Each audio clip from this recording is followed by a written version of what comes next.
ও কে মাফ করা যাবে না, কে মাফ করা যাবে না, কে। এই জন্য যীশু খ্রিস্ট বলে যে তোমরা প্রভু প্রভু আমাকে বলো আর আমার আজ্ঞা ভাই পালন করো না, তোমরা আমার লোক রিয়েল লোক নও, তোমরা একটু ভেজাল আছে। তোমরা যে প্রভু প্রভু বলে তো তাকে ঈশ্বরের আজ্ঞা ফলো করা দরকার আছে। আর এই জায়গাতে যদি যত লোক আমার জীবনের সিক্রেট জানার চেষ্টা করেছে, গোপন জানার চেষ্টা করেছে, তো আমার জীবনের সিক্রেট আমি বলে দিচ্ছি, সেটা হচ্ছে প্রেম। প্রেম বহুত আলাদা। চাহে মণ্ডলীতে কিছু বিষয় হোক, তাও আমি মণ্ডলীতে টিকে থাকবো, ঈশ্বরের দাদার সঙ্গে টিকে থাকবো। এরা যে আচ্ছা আমার অপমান হয়ে গেছে, আচ্ছা এ ঠিকঠাক ব্যবহার করেনি, আচ্ছা পাস্টার আমাকে ডাঁট মেরে দিয়েছে, আচ্ছা চলো ভাই এখান থেকে পালাও।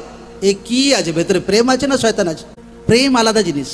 নিজের মা বাপ কোনোদিন ডাঁট মারেনি? হ্যাঁ, কতজন আছে ভাই নিজের মা বাপকে ছেড়ে চলে গেছে একদম? না না, নিজের পরিবারের লোক ডাঁট মারে না, তো পরিবার ছেড়ে চলে যায় কেন? একটা প্রেম আছে। তেমনি আত্মিক জীবনে সেই প্রেম আনা দরকার আছে ঈশ্বরের প্রতি, মণ্ডলীর প্রতি, মণ্ডলীর দাদাদের প্রতি, ঈশ্বরের সেবাতে। প্রেম যদি খতম হচ্ছে তো তুমি সেই সাতটায় তোমার জীবন থেকে চলে যাবে। আর যদি প্রেম থাকছে ভাই, তোমার 14 পুরুষ আশাসিত হবে প্রভু যীশু জীবিত নামে। Amen, amen.